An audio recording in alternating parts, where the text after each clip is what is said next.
দিনটা ছিল 29শে সেপ্টেম্বর। সকাল সকাল ভেবেছিলাম যে শ্যুটটা শুরু করব, আজকে সারা দিনটা পুরো ক্যাপচার করব এবং হয়তো বা অন্যরকম কিছু করব, বাট সেটা হয়ে ওঠেনি। আর এইদিকে বোন এসেছে, এটা হলো আমাদের বাড়ির মানে মা একটা ছোট্ট গাছ লাগিয়েছে, সেই গাছের কাঁকরোল আর লঙ্কা তো প্রচুর হয়েছে।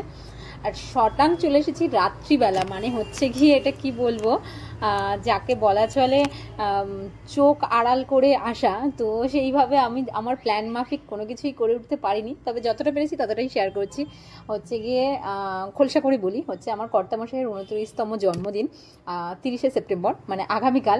আর আমার ভীষণ ইচ্ছে ছিল যে এটা একটু মানে অন্যরকমভাবে সেলিব্রেট করার, কিন্তু ওনার চোখ ফাঁকি দিয়ে আমি একটুও বেরোতে পারছি না। এটাই হলো গিয়ে ব্যাপার অ্যারেঞ্জ করবার জন্য।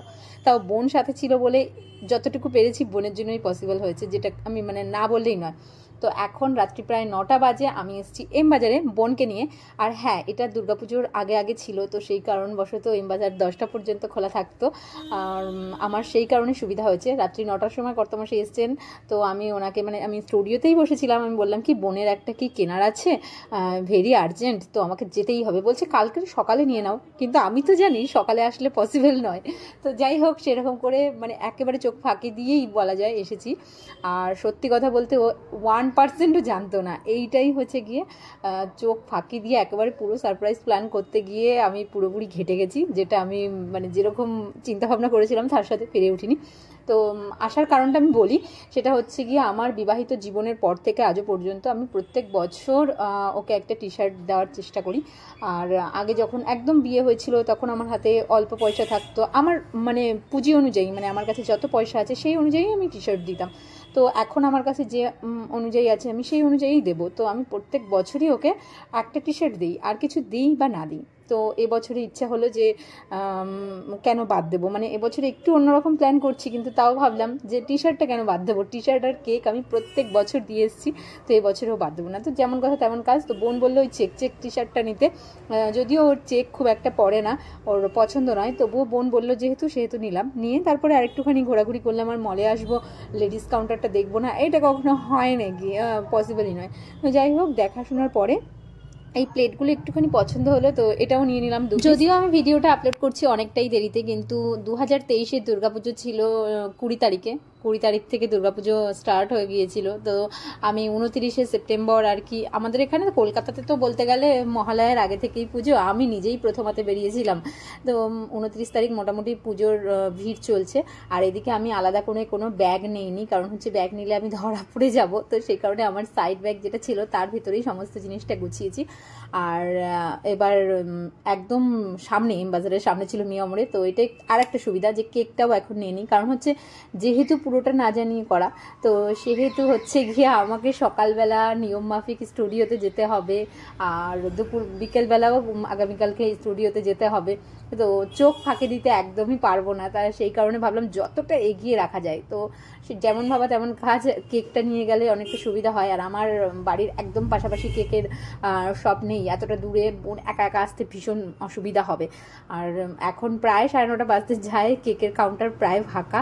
তো যাই হোক, যেই কটা ছিল তার মধ্যে একটু পছন্দ করে দুটো নিলাম। এই ছোট্ট কেকটা মানে মিনি কেক বলা চলে, এইটা মানে স্পেশালি এত ছোট এবং তার ভিতরে সিম্পল ডিজাইনটা আমার এত ভালো লেগেছে, তো সেই কারণে এই ছোট্ট কেকটা নিয়েছি। এই যে 185 লেখা আছে, প্রাইসটা কোনো ম্যাটার নয়, কিন্তু আমার কেকটা ভীষণ সুন্দর লেগেছে।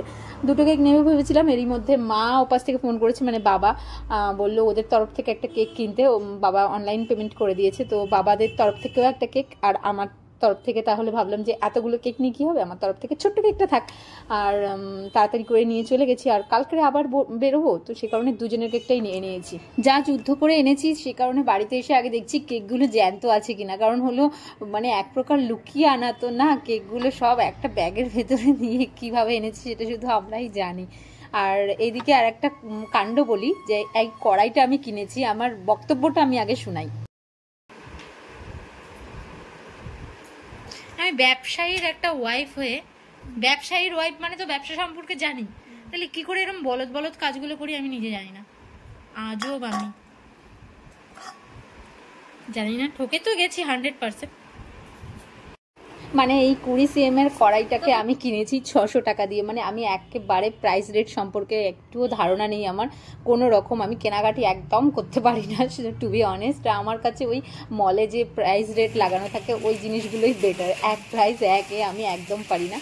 যাই হোক, এইদিকে বাকিটা হচ্ছে গিয়ে বোন ঘরের ভেতরে বসে এগুলো গুছিয়েছিল, আর ঘর দুয়ার একদম গোছানো ছিল না। আমি ভীষণ পরিমাণে ব্যস্ততায় কদিন কাটাচ্ছে, আর আমি কর্তামশাইয়ের সাথে বাইরে বসে কাজ করছিলাম, খাওয়া দাওয়া করেছি, ডিনার করেছি, তারপরে ওর সঙ্গে কাজে হেল্প করছিলাম। ও জাস্ট একটুকুও বুঝতে পারেনি যে ভেতরে এগুলো অ্যারেঞ্জ করা হয়েছে। তো বোন অ্যারেঞ্জ করছিল হচ্ছে গিয়ে 12টার সময় আর কি কেকটা কাটবো বলে, তো সেই কারণে বোন দরজা দিয়ে ভেতরে বসে এগুলো করছিল।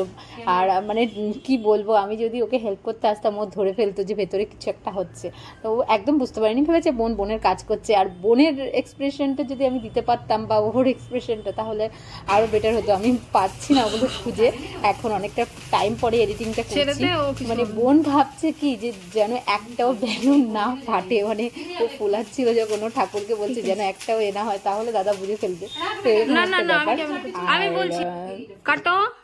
Happy birthday to you dada, happy birthday to you, happy birthday to dear Babai, happy birthday to you. আমার ড্রেসের অবস্থা, এবং বোন তো ক্যামেরার সামনে এক প্রকার আসেইনি, কারণ হচ্ছে আমরা ওই যে বারবার একই কথা বলাটা ঠিকই হবে না, আমরা পুরোপুরি ঘরোয়া পোশাক আশাকে ছিলাম, যাতে না ও 1%ও বুঝতে পারে। এমনকি ও নিজেও ঘরোয়া পোশাক আশাকেই ছিল।